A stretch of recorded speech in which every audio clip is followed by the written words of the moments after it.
nagarra caaluu naga waaqayyo waaqa jiraata bakka kallattii iddoo isin jirtan hunduma keessatti isinidha fayyadu hordoftoota qiddoo YouTube jedhu jalatti kan argamtan hunduma keessaniif isiniin jecha egaa caaltuudhaanii mana geeddarii yeroo jedhuuni arginee turre jechuudha. Mustafaan miti inni jechuudha. Caaltuun immoo akkamittiin mana geeddaraa mana hin geeddaruu ani gara biyyaa galuufanii jedha waan ta'eefi jettee jirti jechuudha. Egaa namni mana sana keessatti galee namni gaariin iyyuu hin jiru kinoo abdiis ta'ee si'isi inni warri kaanis jedheeni haa ta'uyyuu malee garuu isheen amana hin geeddaruu gara mana biyya kootiitti hangala jette gara biyya dhiisii mucaan kee si'alaa atamaa jirti yeroo darbes yaalaniiru jetteeni leelloodha kan kana gochaa jiru jettee leelloo miti waa'ee leelloo dhiisii haati garuu immoo geeddaradhu mana hidhaa keessa teessee jaartiin hajjii suni wanta garaagaraa sirratti kan ishiin yaalaa jirtu kanaaf iyyuu immoo ati ofirratti dammaquu qabda jedheeni ishiin hin barbaanne jechuudha. Ani nan galaa jettee mucaa akkam gootee galta jennaani abbuma ta'e bira kaayini hiriyoonni koo jiru garuu immoo nama dhugaadhaan amanuuni dadhabe jette jechuudha. Caaltuun na bira kaayii jennaan mucaa nama meenna waggaa 2 iyyuu hin goonne waggaa 2 guutuu fi gaafa ishiin jettooni rakkoo maal qabaree hin nyaatti akkasumas immoo kineen hirribaa kenninaa fi ammanan hojii deemee dhufutti irratti jedhe jechuudha. Maa jechuudha miiqoo achirratti akkas jechuun hin barbaachisu waan haadha daa'imaa tokkotti yookiin immoo haadha ijoollee kan taate tokkotti haasoftan adda baafadhaati beekaa. Akkasumas immoo na sodaachisaa jirta maaliif na sodaachisaa jirta ishinillee jetteeni jirti jechuudha. Haa ta'u malee ani lakkii mi'a koos manatti hin deebisne nan gurguruufanii jedha lama mana hin geeddaru jettee jirti jechuudha. Yoom deemtaree torbenaani torbee kana keessas ta'uu danda'a guyyaa isaa garuu adda baafachuu hin dandeenye jetteeni. Egaa isaa dhuma gubbaarratti ati mucaa kee kana hin barbaadda mitiiree jennaan eeyyee nan barbaada. Mucaa kee barbaadde immoo mucaa keetiif fala humuu qabda. Mucaa kee immoo edda barbaaddeetta ta'e mananni siif argameera. Dalaalaattis dubbadhee jira. Akkasumas immoo anis mucaa koo dhiisee deemaa hin jiru. Mucaa koo fudhadheen bakkee hojiillee deemaa jira jette jechuudha. Achirratti ani amma dhaadannoon ishii dhaadannoodha. Mucaan akka harkaa hatamtuudha. Leelloo sanatti illee waan baay'ee haasofteetti jaartiin hajjii jechuudha. Ennuma ishiin baattee deemtu wayin immoo tuqanii dingata raatessanii harkaa fuudhanii ba'anii baqatu laata kan jedhu keessa kootti dhugaa dubbachuuf na yaada. Egaa waaqayyo ishii haa gargaaru. Ishiinis egaa gara biyyaa galtee paaspoortii fiddee fi fudhattee maatii ishiitti galuudha. Karoorri ishiiti gooftaan ishee gargaaru jenna. Egaa inni biraa immoo abdii jechuudha. Abdii manni isaa keessaa miini isaa caccabee jira. Kan kana taasises immoo saliikaadha jechuudha. Godubbachuuf qabeenyi nama yeroo akkattidhaani bittinnaa'ee jireenyi nama yeroo akkatti kanarra ga'u nama gaddisiisa.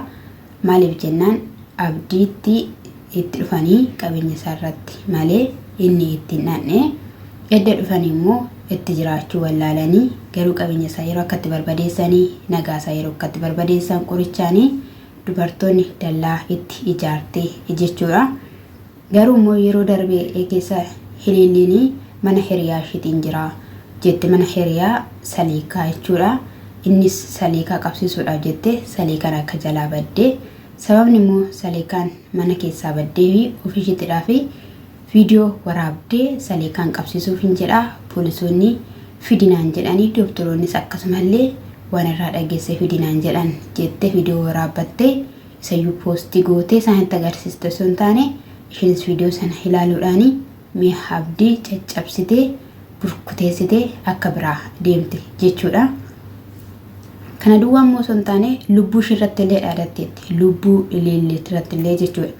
waan tokko osoo hin godhin dura hin goona akkas taana akkana goona jettanii inni sin miidiyaa irratti fidanii odeessitan maalidha? Jalqaba irratti viidiyoo dhoksitanii waraabuun keessan gaariidha. Garuu qabsiistee taa otoo hin qabsiisin dura maaliif miidiyaa irratti gallakkiste? Ishiin si jalaa miidhatti kinoo qabeenya mucaa kanaa caccabsite. Isa biraan inni nagaan qabu. Isa iyyuummoo maal jettee itti fideen itti guuteen iddootti deebiseenanii erga turamee booddee akkanaaf akkanatu tureeyyuu jedhaan jette. Maal hojii itti guutuu si barbaachisa qarshii kee baastee isa kana inni biraas jechuudha. Leelloo immoo beektu jaartii ajjii ishii arawwaa ishii haadhaa $2,000 fidii hin baasnaan jedhan jettee kee kaasaa turte. $2,000 irraa nyaatanii immoo 1,000 dabali jedhaniin $1,000 immoo dabaltee immoo amma immoo 1,000 dabali jedhanii $3,000 irraa nyaatanii $4,000 irraa nyaachuuf gaafa jedhan akka isheen maraattee iyyeeyyee jechaa jirtu argitaniittu osoo natti himtanuu osoo na gorsitanuu lakkii osoo naan jettanuun sin dhaga'uu dhabee sin dhaggeeffachuu dhabee kinoo har'a maalan ta'a maalan jedha birri amma kana nyaatamee jechaa jirti 600 jechaa jirti iyyaa jirti caaltuun baay'ee gammaddee koomentii barreessitee fi Oromoo namni akka koo gammaddan jette gammanneerra gammanneerra boo'icha kee gatii keetu kaffalamaa jira gatiin cubbuudhumadha wanti biraa hin jiru isa kanadha siin jenna caaltu keenya gamcayyoon baay'ee boochee ajjii birallee dhattee abjiillee nagaa gaafachuu hin dandeenye maali rakkoon jiru yennaanii meedhiismee nagaan hin jiru namichi birrii $3,000 irraa nyaate iddaganaa birrii fidinaan jedhee yoo jettu dubbachaa turte jechuudha. Kanaaf iyyuu maali dharee jennaanii ani waan hin godhu hin qabu jennaan ajjinis baay'ee nahee kanaa booda hanufan ajjeesaa koloroosii dhugeenanii garuu immoo xalayyaa barreesseen obbo kee hin du'a malee akkasittiidhaan hin du'u kan na ajjeesee ajjiin jedha jennaan maaloo ajjiidhaan jedhiniiti ofiisin ajjeesiini anammayyuu kunuu wanjala akkanaa taasiseen as keessa jira ammas immoo rakkoo guddaadha yoo jedhuun immoo ajjiin itti dubbate jechuudha. Haa ta'uyyuu malee ani amma maalirra murtoon kee jennaan murtoon koo lama itti yookiin of ajjeesuu yookiin immoo qarshii guddaa na biraa qabdi haati manaan keessuni isa fudhattee biyyaa ba'u jennaan isa fudhattee biyyaan bayini isumaan na baasiitii ture jiru waan jiru hin sirreessina jechaanii ture jechuudha. Isheen garuu murtoo ofitti fudhattee jechuudha. Mee waan namni isiniin jedhu dhageessan sin qarshii argana bakka lubbuu nama dabarsitanii ni laattu lubbuun qulqulluu immoo yoomiyyuu homaa tokkoyyuu ta'u qomaan illee yoo raga'e lakkii osoo hin jedhanu osoo wanti baay'een jedhamu ishiin achi amina si gorsite waan hin taane si gorsite ajjeesi balleessi qoricha akkasii godhadhu siin jette kinoo har'a si boochisaa jirti jechuudha. Boo'aa jirta jechuudha.